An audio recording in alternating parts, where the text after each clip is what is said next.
What's up, YouTube? Welcome to another video. My name is Nick, and in this video today, we're going to be talking about conditioning your books for Amazon. This could, I guess, go across the board to electronics or whatever you are selling that is used on Amazon. However, we're going to be talking about books today. So let's jump into this. The reason for this video is because I want to help you minimize the chances of negative reviews or feedback on your seller account, as well as minimize the chances of returns of your item, right? So I have sold items in the past that basically just were not up to par when it came to the customer's expectations or what I portrayed them as in the listing. And so those items got returned. The money goes back to the customer's pocket. And then sometimes they leave negative reviews when they're not happy. This is damaging to me as the seller, to my store. And so I want to take what I have learned and hopefully pass it on to you so that you can kind of not follow those same mistakes.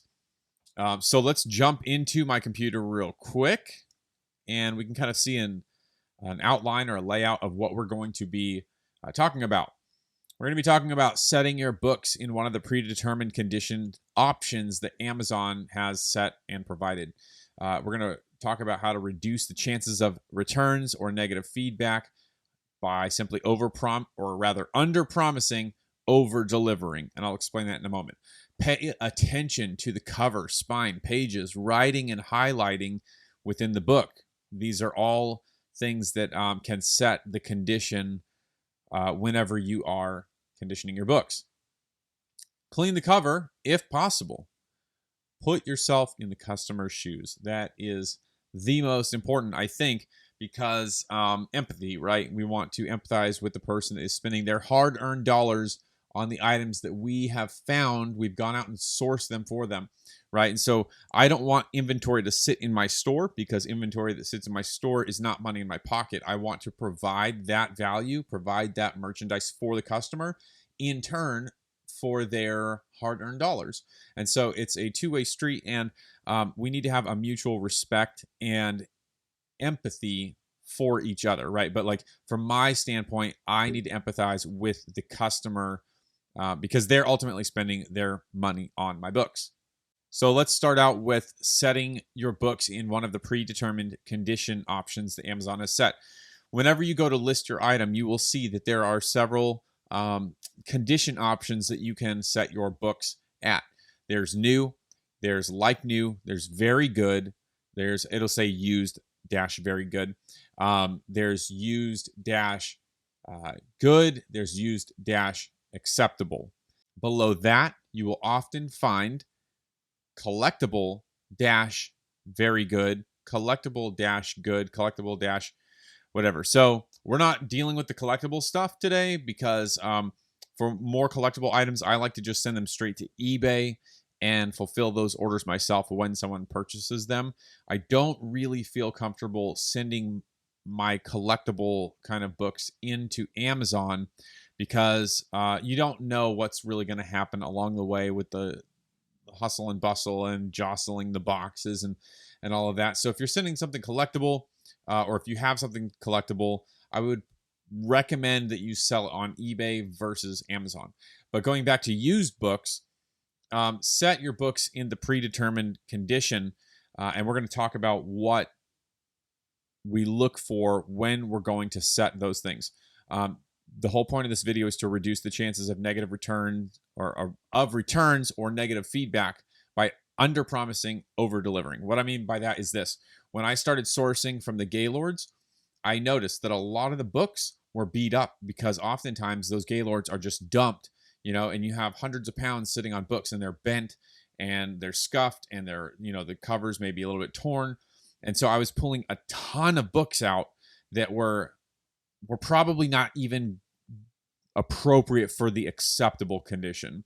And I was sending them into Amazon. And to be perfectly honest and frank with you guys, I noticed that my returns and my negative feedback went up slightly since I started sourcing from the Gaylords. So for me, that's a warning sign that I need to watch out for. Um, I noticed also that whenever I went back after the Gaylords, I went back to the thrift store last week to look at books and to pick them up to buy them, and I noticed that the books on the shelves were really good condition compared to what I was pulling out of the Gaylords. And I think that is because at Goodwill, at these independent thrift stores, they're actually pulling out the junk books and not putting them on the floor. They're probably sending those books in their own Gaylords straight to the outlets because they know that's where people are going to pick those up, and that's kind of like the appropriate marketplace for those really really junky books. Every single book that I picked up, just about every single book that I picked up at the thrifts a few days ago, was really good condition. I'm not going to say very good. I'm not going to say like new, especially not like new. If you did not buy the book new, do not mark it as new. If you did not buy a used book that is virtually brand new, what I mean by that is this. If you buy a book from a thrift store and it is wrapped in plastic and it's not bent, you can sell it as new. That's fine. If it's in its original packaging and it's new and it's never been like opened, then that's fine. But if you buy a book that looks really really good, like almost brand new, but you don't know for fact that it's only been opened one time, do not sell it as like new. You're just asking for problems. So the better play on this would be to sell it as very good and let the customer be pleasantly surprised. They might get the book and be like, wow, it said very good, but this is like new, right? Then that makes them super happy. They're more inclined to go leave you a positive review, which is like is worth so much more, right? So much more than a few extra dollars maybe of selling it for like new. I don't sell anything like new at all. I don't think there's anything in my Amazon store that is like new because I adhere to this rule. Either it's new or it's very good, but it's never like new because I'm not buying like it's hard. Yeah, I'm not buying things that are like new from these thrift stores. Sometimes you find a new thing. Often you're not finding new things. So we're going to go through this stuff. I'm going to show you examples. Oh, yeah. Let me finish my. Pay attention to the cover, spine, the pages, writing, and highlighting. So I have a book here. Cover, front, back, spine. Super important. If your spine is cracked, or if the book is coming apart from the spine on the inside, if I bent this open all the way and I crease this, which it looks like it already has been, you can kind of see that there's, let's see. Yeah, you can kind of see that crease there. That's not good. This is not a good condition book. This is unacceptable. And I would say that's kind of borderline. There's a crease up here in the front. There's no tears. There's a crease back here on the back. There's no writing in it, so that's good. Generally, if there's writing, if there's annotations or highlighting, as long as it's less than 25% of the book, which is still a lot, I will list that as good. Like I will still put that in a good condition with some highlighting, with some writing less than 25% of the book. That's okay, considering the spine is still in good condition. The cover is not ripped or creased or anything like that. But if it's more than 25% writing or highlighting, then I will absolutely put it as acceptable, and I will put it in the condition notes that there's a lot of handwriting or that kind of thing. I found this book, super excited about this find. It seems to be in good condition, United States history. It is a book that you are supposed to fill out the inside. It has not been filled out. There's nothing, no writing except for this person's name in pencil. I don't know if you can see it. Yep. I will erase that. I'm only going to put this into, I'm going to put this probably in good condition, but it's borderline for me because on this bottom corner here, right? So it's, yes. Let me transition this real quick so you guys can see a little bit better. On this bottom corner here, it's frayed a little bit. And so that has me thinking like this might be an acceptable book, or it might be a good. With it not having been written in and all the pages are really crisp, other than that tiny corner, that's the only reason I would put it anywhere close to good condition. This book right here is really good condition. So the pages seem tight, like they've not been read. This has not been read at all. It does show signs of shelf wear, meaning like, on the bottom of this edge here, it's it's been sat on. The book has sat on a shelf. But you see this wax mark right there, the price. I just use this magic eraser here, and this is something that you can clean the cover with, which is, let's see, if you look right here, clean the cover if possible, right? And so it is possible in this instance, and so I'm going to show you. I just take this magic eraser that's a little bit damp, and I just magic erase the mess off that. Some books are super easy to clean, and other books are not so easy to clean. If you have a paper cover, you will not get that wax mark off. And so, much better, looks excellent. Super happy with this book. I paid, I think it said $1.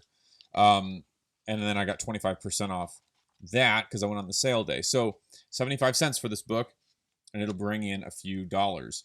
I'm going to put this as very good condition, not like new, even though I can tell it's never been read before.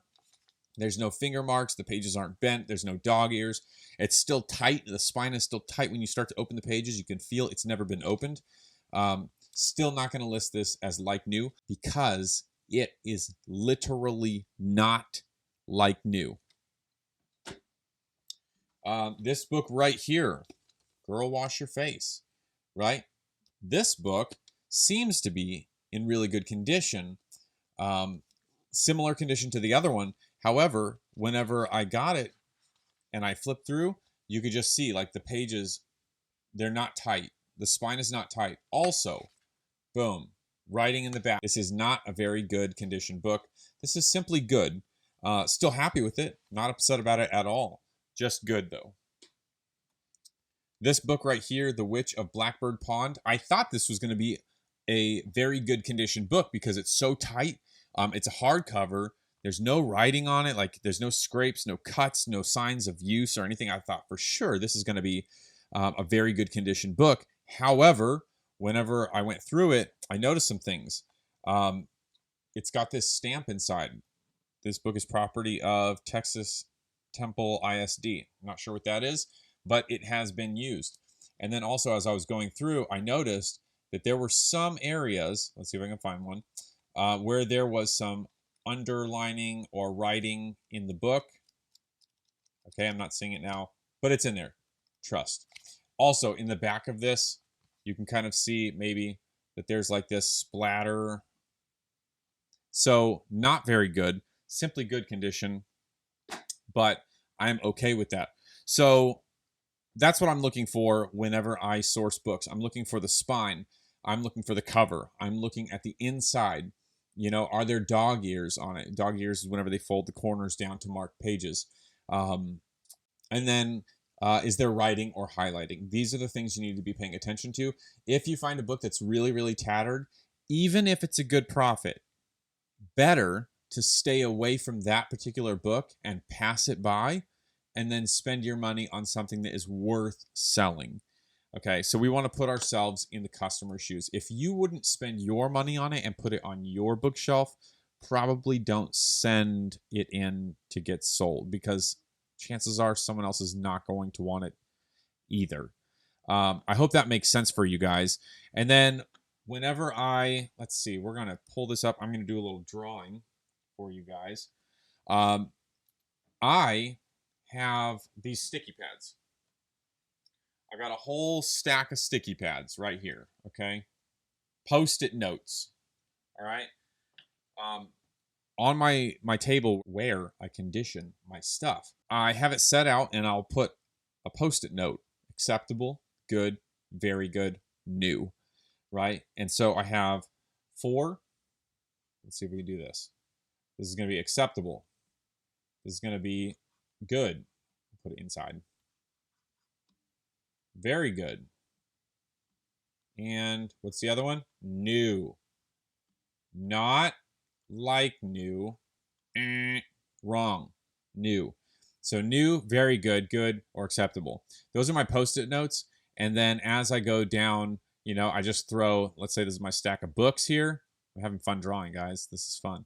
As I find them, I'll throw them. Boom, boom, boom, boom, boom, boom. And so then I just build up my little stack in each one of the categories.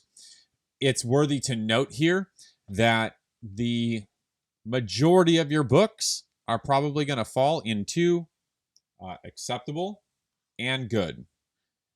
You may have some in very good. You may have one or two in new, but everything should be right here. Those are the two that are going to hold the majority of your books if you are sourcing from thrift stores or Gaylords. This is not, I've said this before, this is not a sexy job. This is not super clean. This is not, it is fun. It's not easy, but it is simple, right? It's not easy work, but it is simple work. There's not a lot of steps involved. It's super, super simple, but please understand, like don't get confused and think that like everything that you buy is excellent condition.